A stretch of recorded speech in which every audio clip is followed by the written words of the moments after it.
We continue to follow a very big story out of Newington, where Newington High School had a shelter in place in effect for a time this morning. SWAT teams are in that neighborhood around the school checking out reports of a domestic dispute.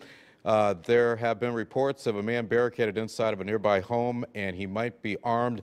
News 8's Stephanie Simone is around that scene right now, and she joins us live with the very latest. Stephanie, do we have you? Keith, well, we just spoke with Newington police, and they actually said it was a woman who barricaded herself in the basement of this home on Willard Avenue. This is 558 Willard Avenue, right across the street from Newington High School. Now, the shelter in place has been lifted at Newington High School. They've been given the all clear. I am joined now with Officer Jamie Desimone with the Newington Police Department. Now, Officer Desimone, can you tell me what happened? Sure. Approximately 10:15 this morning, we were contacted by family members regarding an emotionally despondent party that was armed with a shotgun in the basement of this home behind us. There was some comments alluding to some concerning behavior. Our patrol and emergency response team, to include our crisis negotiators, were activated. And our emergency response team was able to make contact with that woman, and she voluntarily surrendered. She is not harmed.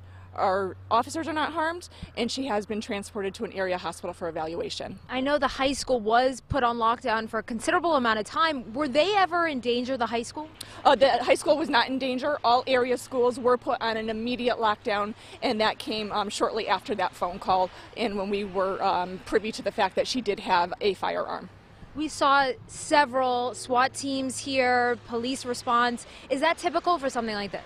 Something like this, where there is a firearm involved and the party is not willing to come out at that point, yes, it is typical. So we did have our emergency response team was actually practicing today, so everything lined up perfectly. They were able to be deployed and get here very, very quickly. And your negotiators were able to work on this as well? The negotiators were here. They were in the process of setting up, but actually all credit goes to emergency response team, who was able to speak with that woman from the front of the home and actually get her to voluntarily surrender. That's great. Well, thank you so much, Officer Desimone. So right now, the streets are back open here on Willard Avenue in Newington. The high school, the lockdown has been lifted, and you heard her there say everyone was safe after this ordeal. Keith, back to you.